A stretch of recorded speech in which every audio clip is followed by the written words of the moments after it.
through.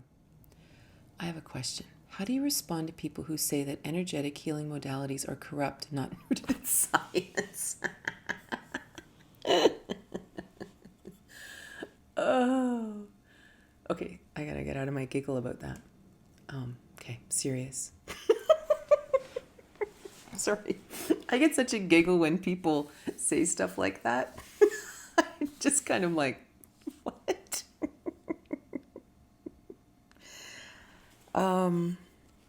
Sorry, I have to get my sarcastic brain offline right now.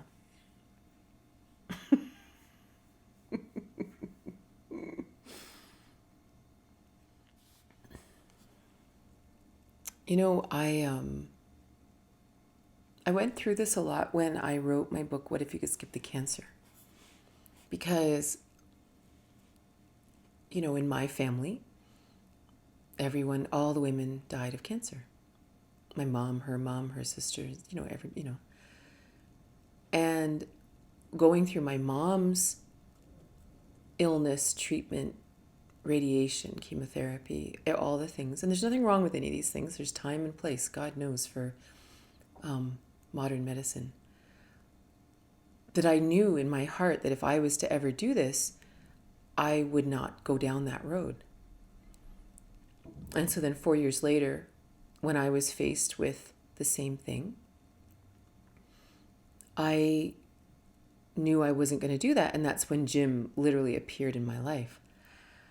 I went through a million inner struggles, a million dark nights of the soul, guidance by him, making different choices in my own life, being afraid enough of dying that I was willing to, do different things. And then the lumps came right out the side of my breast, right? And according to science, people literally are like, oh, well, yeah, it was a tumor. Or something, like they just give it a name, right? And it's like they think that they've said something. You know, it's like going to the doctor and because you've got itchy skin and they say, well, yeah, but you have dermatitis. And it's like, I know, that's just Latin for itchy skin. You don't have to just say it in another name. But we've been sort of hoodwinked into believing that it's important or you've somehow solved it because we put it in a different language or something. And so when I decided to write the book, I couldn't figure out how to write the book because it didn't make any sense that I was better. Or even today, that 24 years later, there's no sign of anything, right? And so the answers started to come from outside of conventional science, right? And I started studying the people who healed when they shouldn't have. And it's not even like they did alternative medicine. They just made a change that was out of the ordinary, and suddenly they shifted and they healed. And it all came down to the fact that a lot of the science that we learn today is based in Newtonian physics.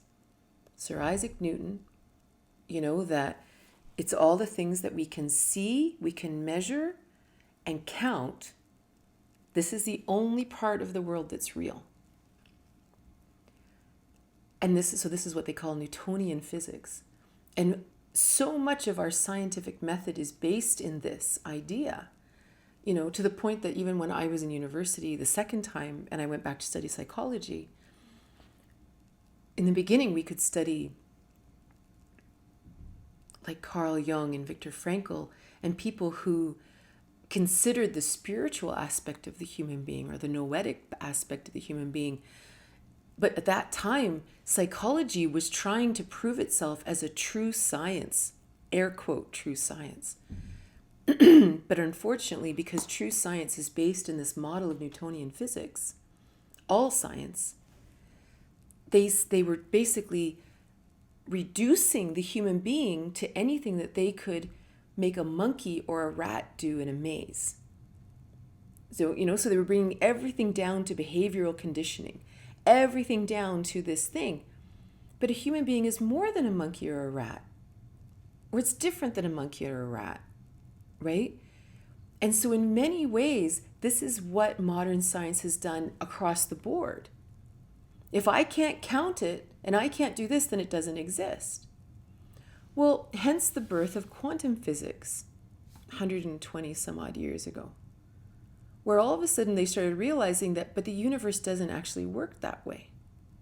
This is not actually a complete study. And what's really important to understand about science, true science, I know this is a big political loaded argument right now, but I don't want to get into that. But true science is based on theories. You create a hypothesis, you test the hypothesis, and if it holds, it becomes the current thought. Like right now, a lot of our science is based on the atomic theory. The theory that we are made of indivisible atoms that are held together by magnetism. This is a theory. But one of the number one things going on in the quantum world is trying to figure out, but it doesn't actually fit. The atomic theory it kind of fits, but it actually doesn't explain everything. So they're looking at string theory, and they're looking at the theories of relativity. They're looking at all these different theories. This is what Einstein and Bohr and all these guys were doing. They were trying to find a new theory to replace atomic theory and this Newtonian idea, because it actually doesn't map our true experience here on Earth. Right? Like if you look at the human body, we are not cars. We are not, it's a reductionist science, right? You can't reduce us to the parts and say, well, I'll just remove that part and then it should be better. It's like, no, we are multidimensional beings. And so even, for example, when I was researching what if you could skip the cancer, I really looked at, if you think of all the aspects of who you are right now, right? There's this physical body, right? But now think about, right now, your emotions. Where are your emotions? Like, where are they? Right? We've never seen an emotion, but yet they drive us. Our emotions are connected to our hormones, which are connected to our menopause, which are connected to our mood, which is connected to how much alcohol we want, whatever, right? Our hormones are intricately connected with our physical health. My hormones can rise and I can start to sweat, right? I remember this one guy, he did a speech about this. It's in one of the books I read about chaos theory, I think. And he said, if you believe that your hormones don't affect your physical body, I dare you to, I think what he did is he got up and he read a passage from Lady Chatterley's Lover. And he says, and he finishes the thing and he stops and he looks at the audience and he says, if anyone here can tell me that you did not have a physical response from hearing this. Right? So our hormones are intricately connected, or our emotions are intricately connected to our physical body, and yet we can't see it, can't count it, can't measure it, can't understand the forces that affect it. It does not apply in Newtonian physics, and yet it could be a foundation of our health. Think of our thoughts, right? Think of our thought bodies. Think of how we consider things, how we perceive things, the filters that we see the world through, the belief systems we've inherited from our families. No neurosurgeon has ever seen a thought. Never. No one knows where thoughts come from. Where do memories come from? Why are they so powerful? Why are they so connected to our emotional state? And yet we've never seen any of these things. And so one of the things I thought about a lot when I was writing What If You Could Skip the Cancer was, within the atomic theory, an atom is really just protons and neutrons and electrons, and again, these are just words. These are charged particles flying around, orbiting something, and they're sort of held close to each other through magnetism. Like, we're using words, but we have no idea what we're saying. All we know is there's some kind of energy flying around, and somehow it creates this physical form. But when we look at it through the reductionist eyes of Newtonian physics, like when we look at it through that lens, we will say an atom is 99% nothing. Right? It's nothing. It's empty. Black space, dark matter. And so and I don't know if this is true. This was just my ponderings when I was writing it. Well, in all that dark matter, are those our emotions and our thoughts and our beliefs and our epigenetic patterns and our karmic patterns and our samskaras and our hopes and our fears? Because when you really think about who you are right now, what would define you more? Your emotional body or your physical body? Like, what would define you more? Your thoughts and your intentions for being alive? Or how much you weigh? And what's really interesting is, in my world, I would say everything that lives within the dark matter, the uncountable, the mystery, the chaos, the shunya, the whatever, like the void, all the things that, you know, you might study in Buddhism and all these kind of things.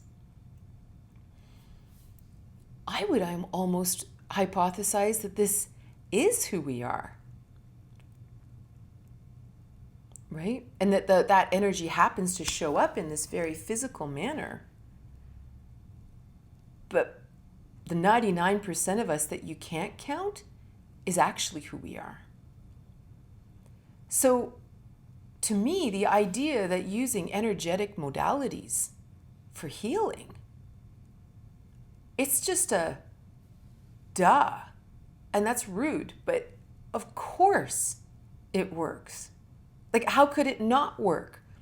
If we are 99% energy appearing as physical, like, I can't even, you know what I mean? Like, it's like not even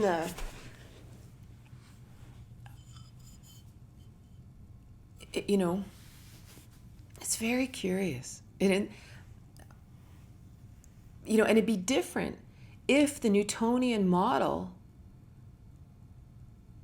actually mapped reality. But it doesn't. And what's really interesting, and this is one of the things that I found a lot in my research was, so for example, when I was researching What If You Could Skip the Cancer, this was like internet the way we know it, right? The way the internet is now is like a whole new thing in the last 10 years. So at the time when I wanted to go and study people who had had miraculous healings, I went to the Waterloo, University of Waterloo Library. That's where I studied. And I went to the medical journals to study the people who had had spontaneous healings. And these were in the medical journals. People whose healings did not follow the pattern that they were supposed to. Right? These were in the medical journals. These weren't in, Astrology Today, which I don't know if that exists and I have nothing against it. But you know what I'm saying? This wasn't in some alternative magazine. These were vetted, proven examples of people healing when they shouldn't have. And the problem is, it's actually very bad science to assume that a theory is correct when something shows up that doesn't follow the pattern, and then we just name it a fluke or an anomaly, right? The true, honest representation would be, we have a theory, but it doesn't actually work in all situations. So the theory's wrong. The theory's incomplete. The theory's not true. And so what's crazy is, again, this comes back to this curious addiction we have to, I want an answer, even if it's not right. At least I'll hold on to a false truth. It's better than living in chaos or living in mystery.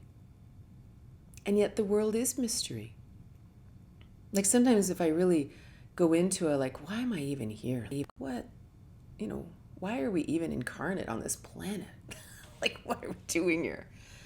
Sometimes I think the greatest joy is sort of surfing the mystery. So if we don't embrace that and we kind of just make up stuff and say, nope, I'm just going to believe this. Yeah, but what about this? Nope, not even going to look at that. I'm just going to believe what I'm going to believe. And it's like, yeah, but it doesn't apply to all people. It doesn't make any sense. Have I had people dispute with me?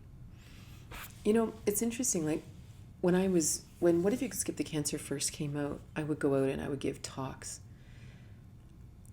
And at the beginning, it really bothered me because there inevitably would be someone in there who would get really angry about the talk, especially if I was speaking to a group of people. Like what would happen is someone would have a group and they would ask me to come and be their speaker this month or something.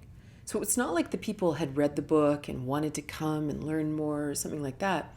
A lot of them were brand new to it. So I would get up there and I would start talking about the book and how, what we think about affects our healing and our health and just the dark nights of the soul and the stuff I'd learned from my mother and my grandmother and how these aspects of or the roles of being a woman that I learned in utero and then at the kitchen table actually affected my health.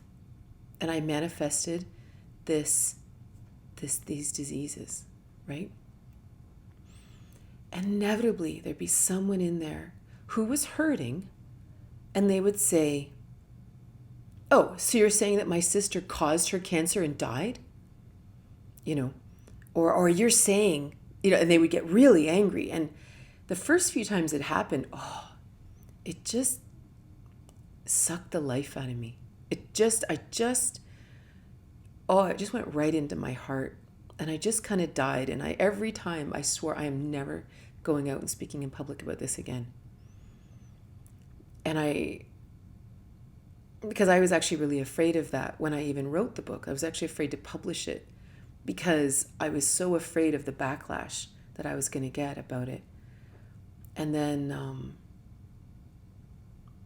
I realized just before I published, I don't know if it was Angelina Jolie who had gone and had a radical mastectomy because women in her family tended to die of breast cancer.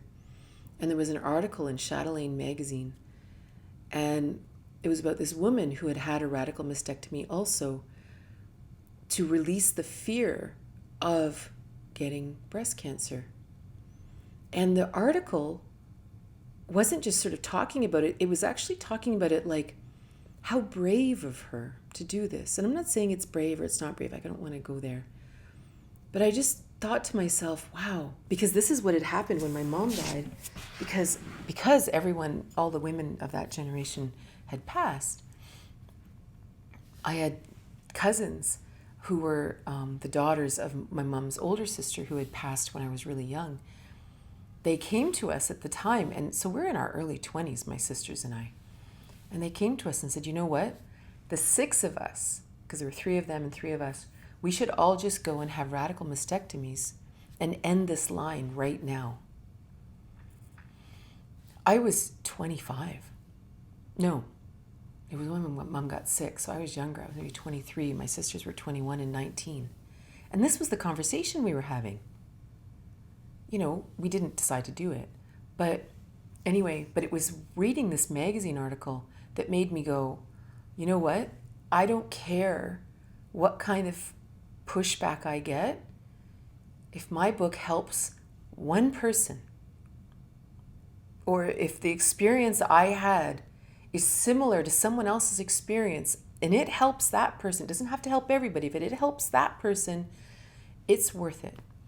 And so I had already kind of figured that out before I let the book go out, that I'm going to get pushback and it's okay. Then that book's just not for that person. And that's it. Or maybe they had to get angry and maybe they had to push back. That was part of their journey. It was part of their path, I don't know. I think what's really interesting about the difference between physical and energetic medicine is, I think it's really important to be discerning, right? When I was pregnant with Aaron, with my son, I so just wanted to be like that earth mama who could just birth this baby, because I was an evolved being, that I was so connected to the earth, and I never took aspirin, and I never took drugs, and I never had to do this, and I'm so healthy, and I was really attached to that. And then I got pregnant. I was violently ill for 9 months. I went into labor, brutal back labor, for like 27 hours, and ended up having to have a C-section. And I was mortified. It was almost like my ego took a hit, right? That I couldn't birth this child. And I really had to think about that a lot. And then when I had Taylor, I tried again desperately to have her naturally, because I had a lot attached to being this epic hippie earth mama. And I believe this is possible, and I believe there's amazing things. But again, I was forced to have a C-section. And since then, when I really look at everything that I went through and what happened in the labors, I have no doubt I would have died in the labor if it wasn't for medicine. And I believe this was a very important thing for me to have experienced in my life, to kind of knock me off my soapbox, to kind of go, Katrina, there's a time and a place, but there's a time and a place. Like, keep your wits about you. Use this modality when it works. Use this modality when it works, right?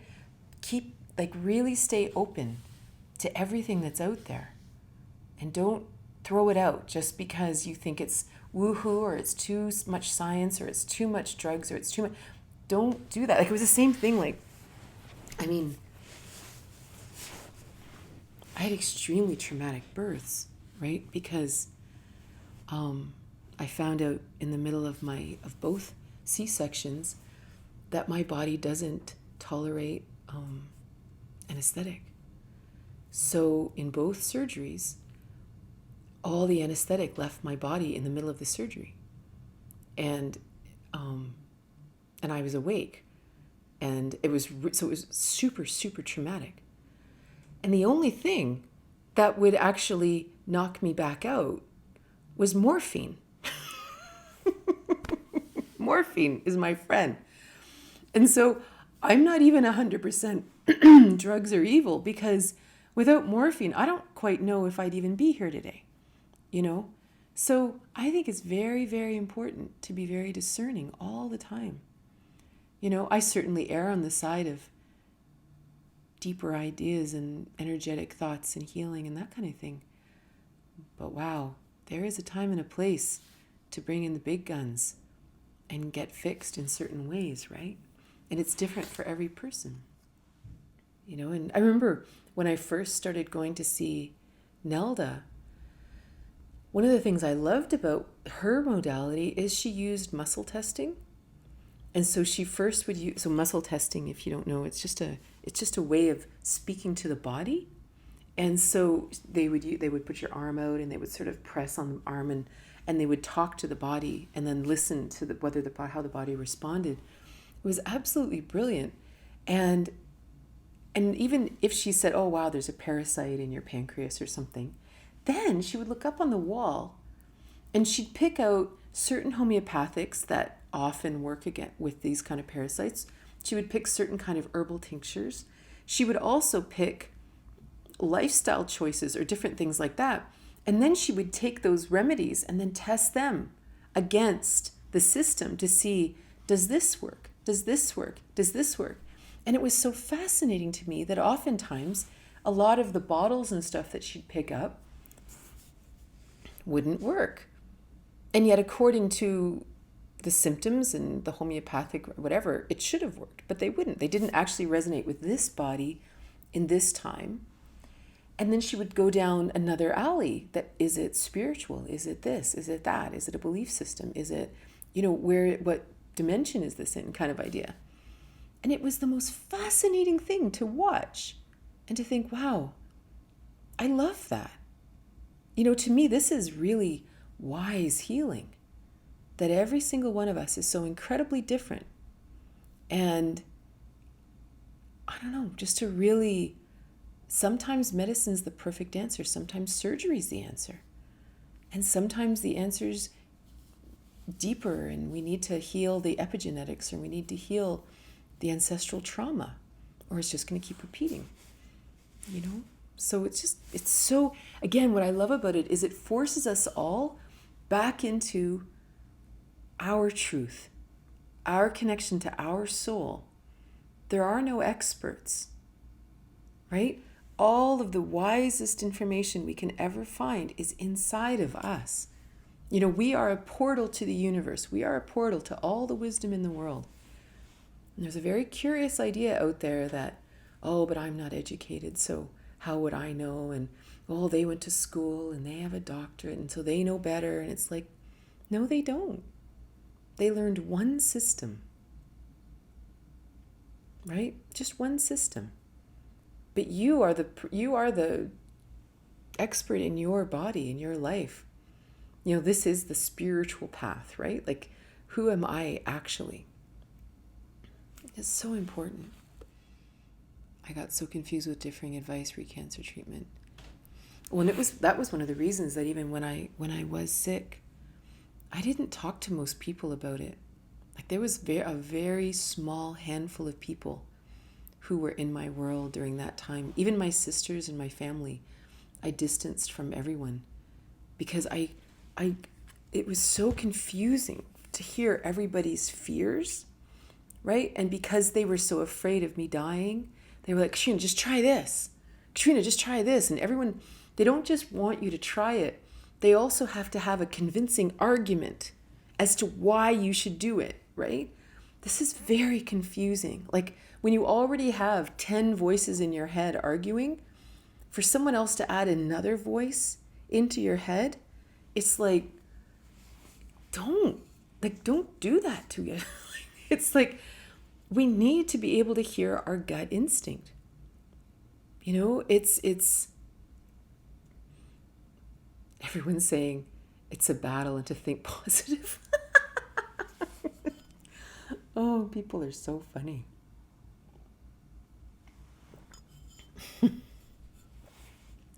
Yeah, think positive. The greatest thing I think I ever did when I was sick was to learn how to think negatively. Right?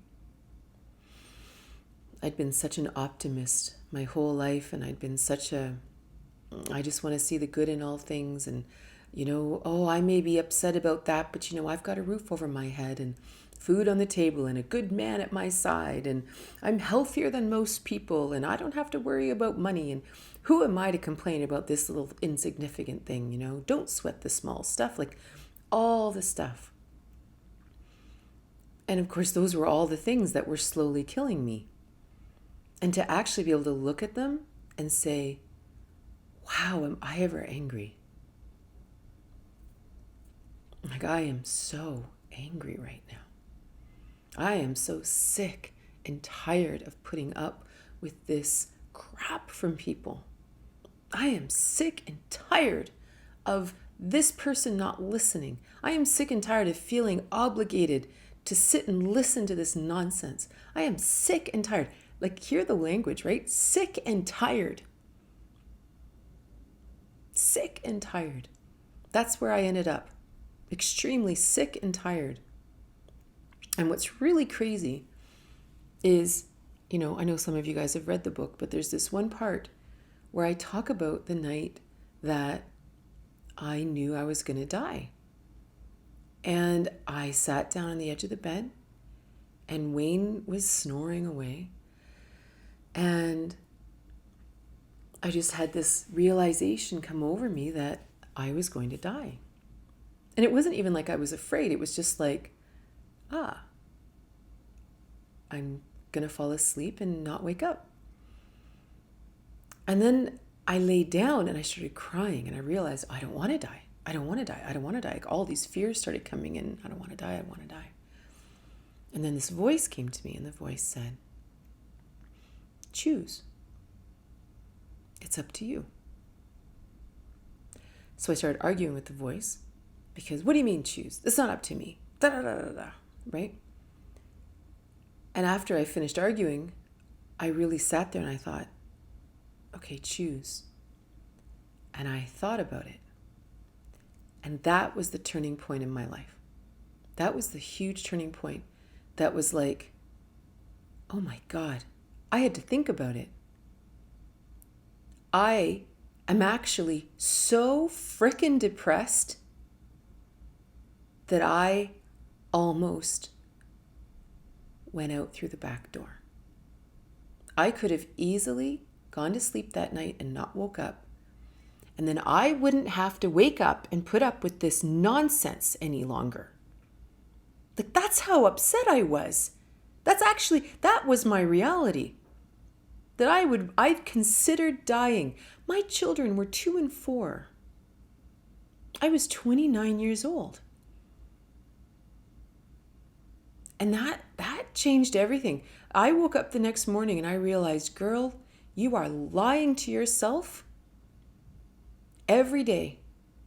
And that became the real turning point. That's when I actually started going, wait a minute. Who am I actually? I know what my brain's created, but who am I actually? And then I had to start really being honest. And I had to start, someone would say something like, that's not okay. Oh, Katrina. No, don't oh, Katrina me. Don't belittle me. Do not make what I'm saying wrong. I'm saying this upsets me. But you're just making him. No, I'm not. So it was kind of funny. Like, it was actually me finding my anger and finding my strength and finding that negativity, what we would call negativity, that changed everything. Because suddenly it's like, wait a minute, I'm not even living my life. I'm just everybody else's butt monkey. Like, no way. And I'm not going to do that again. I'm not going to come to the point where I'm going to choose to leave. And if it means not making mountains out of molehills, but honoring the molehills, then so be it. Suck it up. Then that's just the way it's going to be. And now, like 24 years later, I'm really cool. Like, if you don't like my perception, then there's 8 billion people in the planet. I'll find another friend. Like, I'm really okay with it. I won't be alone long, And so anyway, it's a funny thing. Illness is so powerful. Like, it's such a powerful teacher.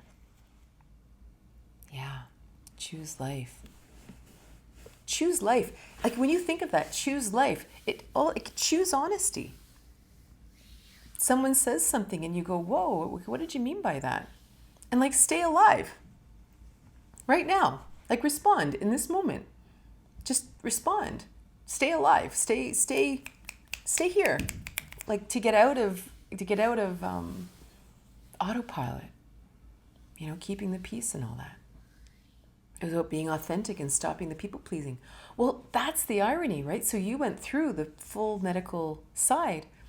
That's actually how the book was born, because I had gone through this whole kind of alternative way of seeing the world and seeing my cancer and seeing life and seeing my experience and my family. And then one day I was in the bank and I got chatting with this woman who had just recovered from breast cancer, and she had gone the whole medical way. And we started comparing notes of the realizations we'd had in the journey. And I realized we'd had the same journey. Even though she had gone 100% medical and I'd gone 100% energetic, or whatever you want to call it. But we came up with the same aha moments. And I was walking out of the bank and the words came in my mind. So if we each had the same realizations, what if you could skip the cancer? What if you could just have the realizations now and not have to get sick, to get scared into making change? And that's why if someone asks me, what should I do with my cancer? It's like, I have no idea. Maybe you're supposed to spend time in a hospital. Maybe there's someone there you're meant to talk to. Who knows? Who knows what your perfect equation is, your perfect and dynamic equation is? Maybe it's a little bit of medicine, a little bit of shark cartilage, and a little bit of this, and a little bit of spiritual counseling, and who knows what each one of our, why the cancer came or whatever, right? So thank you so much for being here. I hope you have a wonderful day.